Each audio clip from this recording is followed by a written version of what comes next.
Hi everyone, welcome to भारतीज interior designing के इस चैनल में आपका स्वागत है। आज हम बात करने वाले हैं बेसिक्स ऑफ इंटीरियर्स के बारे में। इंटीरियर डिज़ाइनिंग का मेन पर्पस होता है कि हम किसी भी ऑफिस, घर या किसी भी वर्क प्लेस को किस तरह से डिज़ाइन करते हैं। और डिज़ाइनिंग का कॉन्सेप्ट यानी कि मेरे लिए डिज़ाइनिंग का ये मतलब है एक कंफर्ट जोन क्रिएट करना। अगर आपको कोई काम करना है, आप जहाँ रहते हैं, आपके ऑफिस में काम कर रहे हैं या आपके घर में, आपके बेडरूम में, आपके किचन में, जो भी स्पेस आप यूज़ कर रहे हैं वो कितना कंफर्टेबल है। कंफर्ट जोन क्रिएट करना मेरे लिए इंटीरियर का मतलब है। किसी और के लिए इसका कुछ और मतलब होगा। किसी को खूबसूरत डिज़ाइंस या लग्जरियस लुक, उसके लिए इंटीरियर्स का मतलब होगा। मेरे लिए है एक स्पेस को ऐसा क्रिएट करना जिसमें आपको कंफर्ट मिले और ब्यूटी भी मिले, यानी कि आप जिस भी स्पेस में हैं वो खूबसूरत हो। तो डिज़ाइनिंग के इस फील्ड में हमें इसकी कुछ बारीकियों को समझना होगा। तो चलिए मैं आपको थोड़ा सा एलॉबरेट करके बताती हूँ कि हम अपनी इस फील्ड में काम कैसे करते हैं। जो बिल्कुल इनिशियल स्टार्टिंग करना चाह रहे हैं अपने इस करियर की, या जिन्होंने अभी अभी पास आउट किया है, जैसे कि मैंने पहले वीडियो में बताया था, तो हम जब भी अपना सॉफ्टवेयर यूज़ करके डिज़ाइन या ड्राइंग बनाते हैं तो हमें कई बार ये क्लियर नहीं होता कि हमें डिज़ाइन में करना क्या है, और हम बस प्लेसमेंट कर देते हैं चीज़ों का। तो यहाँ पे कुछ बेसिक हम क्लियर करते हैं कि हमें क्या काम करना है और कैसे काम करना है। सबसे पहले तो आप अपने घर में जहाँ आप रह रहे हैं वहाँ पर देखिए कि आपके आसपास क्या क्या सामान रखा हुआ है, और एक मेजरिंग टेप अपने पास हमेशा रखिए। ये जो टेप है जिससे हम फर्नीचर या वॉल जो भी मेज़रमेंट लेते हैं, इस टेप से हमें मेज़र ये करना है कि हम कौन कौन सी चीज़ों को दिन भर में यूटिलाइज करते हैं, इस्तेमाल करते हैं, और उनका जो विड्थ, हाइट, लेंथ है वो क्या है। जैसे कि आप जिस दरवाजे से अंदर आते हैं उसकी चौड़ाई, उसकी लंबाई क्या है, आपको ये खुद नापना होगा। आपको किसी भी किताब में लिखा मिल जाएगा कि भाई बेड जो आप बना रहे हैं वो 6 बाय 6.5 का होता है, ये होना चाहिए। या फिर आपको कहीं भी लिखा हुआ मिल जाएगा, या आपको कोई आपका जो सीनियर्स हैं वो आपको गाइड कर देंगे कि 3 बाय 7 फीट का एक डोर होता है। 7 फीट हाइट लीजिए डोर की और 3 फीट उसकी चौड़ाई लीजिए। पर इसके पीछे लॉजिक क्या है ये समझना है। डोर हम क्यों लेते हैं 3 फीट चौड़ा? हमारे घर में जो भी सामान हमें लाना होता है अंदर, जैसे कि मान लीजिए हमें किसी बेड को ही अंदर लाना है, तो जब उसे टर्न करके अंदर लाएं तो एटलीस्ट बेड अंदर आ जाए कंफर्टेबल, अच्छे तरीके से, बिना डैमेज के। तो 3 फीट की चौड़ाई सफिशिएंट हो जाएगी। लेकिन हम सिर्फ बेड के बेस पे डोर को डिज़ाइन नहीं कर रहे हैं। हमारे घर में बहुत सारी ऐसी चीज़ें जो हमारे डोर से इजीली अंदर आ जाती हैं। एक इंडियन बॉडी पोस्चर की बात जो करें तो हमें जो शोल्डर्स होते हैं, जो एक मूवमेंट स्पेस होता है, हमारा बॉडी खुद 3 फीट का स्पेस लेता है कहीं भी वॉक करने में, कहीं भी आने जाने में, डोर से अंदर बाहर आने जाने में। तो ये जो मैं आपको कह रही हूँ कि टेप लेके घूमिए अपने घर में, शुरुआत अपने घर से कीजिए। टेप लेके आप अपने डोर को नापिए, आप डोर की हाइट, विड्थ, लेंथ देखिए कैसे हो रहा है, क्या डिज़ाइन हो रहा है। बाद विंडोज़ को देखिए कि विंडोज़ की फ्लोर से हम क्या हाइट ले रहे हैं, किस हाइट पर हमने विंडो को बनाया है, उसकी चौड़ाई क्या है। ये हमने नहीं, जो हमारे घर में ऑलरेडी बना हुआ है हम उसकी बात कर रहे हैं कि कैसे हमने उसकी हमने नहीं, जैसा कि मैंने कहा कि जिनने भी आपका घर बनाया होगा उन्होंने फ्लोर से क्या हाइट पे विंडो को लिया है, उसकी चौड़ाई क्या रखी है, उसकी हाइट क्या रखी है, लिंटर लेवल क्या है। डोर और विंडो दोनों का लिंटर लेवल होता है, यानी कि दोनों एक ही लेवल पे ऊपर जो टच करते हैं, तो एक लेवल होता है, तो वो क्या हाइट पे लिया गया है ये आप समझिए।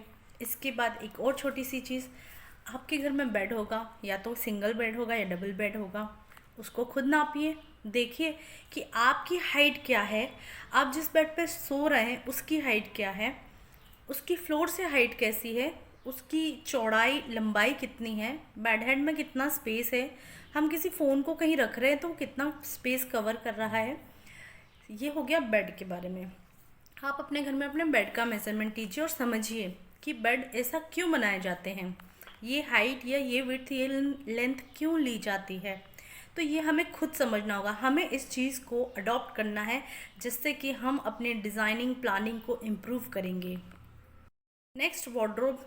अब वार्डरोब में आपकी मम्मी साड़ी ज़रूर पहनती होंगी। साड़ी को जब डबल घड़ी करते हैं तो टेप से नाप के देखिए कितना स्पेस ले रही है साड़ी, 20 इंच, 30 इंच, 22 इंच, कितना। जब भी हम वार्डरोब देखते हैं तो जो हैंगिंग पोर्शन होता है, जहाँ साड़ी को हैंग किया जाता है, उसके ऊपर पाइप के जो एक रॉड लगी होती है उसके ऊपर 2 इंच का स्पेस छोटा होता है। क्यों? ताकि आपका हैंगर इजीली टंग सके उस पर। नीचे कुछ स्पेस क्यों होता है? ताकि कपड़े ज़मीन मतलब जो उसका एक शेल्फ है उस पर टकराए ना।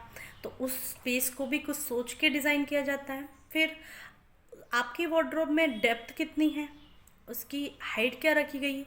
कपड़े को जब हम घड़ी करते हैं तो कितनी घड़ी आती है, या एक साड़ी को घड़ी करके या एक टी शर्ट को घड़ी करके रखने में कितना स्पेस लग रहा है। ये चीज़ें कैसे समझेंगे आप अपनी वार्डरोब का मेजरमेंट खुद लेंगे। हम कहीं पढ़ी पढ़ाई बातों पे नहीं जाएंगे, हम अपना कंफर्ट जोन खुद कैसे क्रिएट कर रहे हैं, हम कैसे समझ रहे हैं चीज़ों को, ताकि हम अपने क्लाइंट को भी समझा सकें और हम अच्छी से अच्छी डिज़ाइनिंग कर सकें। लागू होता है ड्रेसिंग टेबल पर। ड्रेसिंग टेबल क्या चौड़ाई में है, कितनी डेप्थ है, कितनी विड्थ है, कांच की हाइट कितनी ली गई है। हम कांच के सामने जब खड़े होते हैं तो किस हाइट तक हम खुद को देख पा रहे हैं और फ्लोर से किस हाइट पे कांच लगा हुआ है। जनरली आपने देखा होगा ड्रेसिंग टेबल में नीचे से यानी कि हमारे फ्लोर से 2 फीट स्पेस को छोड़ने के बाद कांच लगाया जाता है। तो मिरर की चौड़ाई कितनी आ रही है, कई जगह 18 इंच है, कई जगह 2-2 फीट है, डिपेंड्स, चॉइस, ये सब चीज़ें हैं। अब हम बेसिक जब समझ लेंगे, फॉर एग्जांपल हमने समझा कि 1.5 फीट चौड़ा और फ्लोर से 2 फीट हाइट पर हम मिरर लगा रहे हैं। मिरर को हम फ्लोर से 7 फीट हाइट तक ले गए, मतलब फ्लोर से उसे स्टार्ट किया हमने 2 फीट पर और 7 फीट के हाइट पे ख़त्म कर दिया। अब हम मिरर के सामने जब खड़े होंगे तो हम अपने आप को कंफर्टेबली देख पाएंगे। यहीं पर किसी को अगर लगे कि मिरर मुझे 1.5 फीट की हाइट पे लगाना है, वो लगा सकते हैं। कहीं आपको लग रहा है कि बहुत अच्छा स्पेस है, यहाँ मैं बड़ा मिरर ले सकता हूँ 2 फीट 3 फीट तक का, या यहाँ पर ये बहुत अच्छा दिखेगा, तो हम वैसे ले सकते हैं। इसी तरह बेसिन कहाँ लग रहा है, उसकी हाइट क्या ले रहे हैं, क्योंकि हम जब खड़े होकर ब्रश करना चाहते हैं तो एक हाइट का, बेसिन की हाइट का भी एक लेवल है जहाँ पर हम कंफर्टेबल उसके पानी को यूज़ कर पा रहे हैं।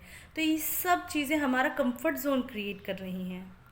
समझ पा रहे होंगे कि हम खुद का घर डिज़ाइन कर रहे हैं अगर, या हम किसी और का घर डिज़ाइन कर रहे हैं, तो हम उनके उठने बैठने से लेकर उनकी चीज़ों को रखने तक उनके लिए जो कंफर्ट जोन क्रिएट कर रहे हैं, यही तो इंटीरियर डिज़ाइनिंग है। स्पेस को कितनी खूबसूरती से हम डिज़ाइन कर रहे हैं, साथ ही कंफर्ट के साथ में, क्योंकि कंफर्ट होना बहुत ज़रूरी है, तभी आप एक अच्छे डिज़ाइनर बन पाएंगे। हम मॉड्यूलर किचन बना रहे हैं। किचन में भी बनाते समय कुछ स्पेसिफिकेशन का ध्यान रखना होता है कि हमारा किचन का प्लेटफॉर्म हमें किस हाइट पे लेना है। अब ज़रा जाइए अपने किचन में एक मेजरिंग टेप लेकर और नाप के देखिए कि आपके किचन का प्लेटफॉर्म किस हाइट पर बना हुआ है, आपके सिंक का जो नल है वो किस किस हाइट पे लगा हुआ है। ये अपने घर में बारीक चीज़ों को आप नोटिस कीजिए पहले, और फिर हम समझेंगे डिज़ाइनिंग में हमें इसे कैसे यूटिलाइज़ करना है। ये हो गया सेल्फ एनालिसिस और सेल्फ लर्निंग। आप मान के चलिए जब आप इस चीज़ को समझ जाएंगे तो जब भी आप अपने सॉफ्टवेयर में ड्राइंग बनाना शुरू करेंगे, यानी कि आप किसी रूम की प्लानिंग बनाना स्टार्ट करेंगे, तो आप समझेंगे कि मुझे बेड कितनी चौड़ाई का रखना है, कितनी लंबाई का रखना है, बेड हेड की क्या हाइट देनी है, मुझे विंडोज़ कैसे लेनी है, इसके अलावा मुझे वार्डरोब को कैसे डिज़ाइन करना है। वार्डरोब में भी आजकल ये भी सब एक्सपीरियंस से आया है। पहले 3 फीट चौड़े 7 फीट लंबे वार्डरोब होते थे, अब 4-4 फीट 6-6 फीट 8-8 फीट लंबे वार्डरोब होते हैं। ये सब चीज़ें समय के साथ डेवलप होते होते आई हैं।